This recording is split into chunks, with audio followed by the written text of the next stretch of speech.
we're told there's no excuses in football, at least in the NFL. At least there aren't supposed to be.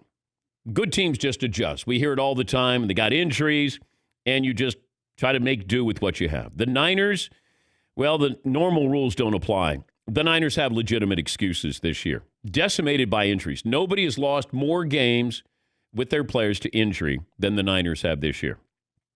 They lost 4 more players this week to the reserve COVID list.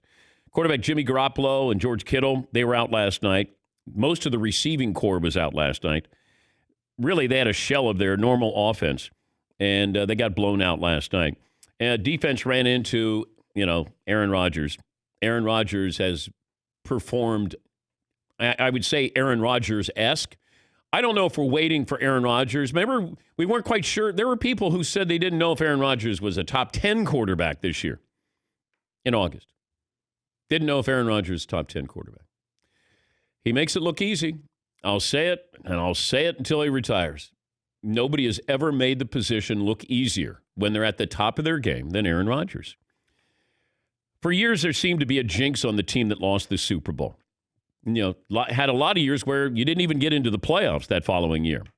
But that's the case for the Niners. They're right there against the Chiefs. That was only back in February, which seems such a long time ago. Hopefully they get healthy. The core group gets another chance to compete at that level. But right now, they have to hope they can just put a competitive team on the field. And the more I was watching the game last night, and the Packers got their star running back, Aaron Jones, back prior to the game. We weren't sure who was going to be their running back. And I started to think, okay, the Niners don't have anybody. No one. And they're only a 7-point underdog at home. And I kept thinking, okay, there's no home field advantage for San Francisco. Start there. Packers have everybody for the most part. Rodgers is playing at a high level. Devontae Adams is playing great. And you're going out to San Francisco, and I kept thinking, what does Vegas know that I don't know? Not that I would have put money down on it, but I kept going, they're only 7-point favorite. And then all of a sudden, they just start to blow them out, and I go, what was Vegas thinking?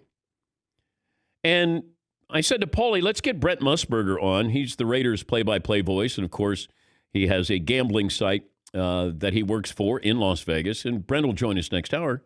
I'm not sure what it was, and I don't know where the money went, but it just felt like that was a 2-touchdown underdog type feel to it. Maybe 12, somewhere in that. It felt like that. And then you start to watch the game and you go, oh, man, hold on for dear life because San Francisco is going to get blown out here. But Brent will join us coming up next hour.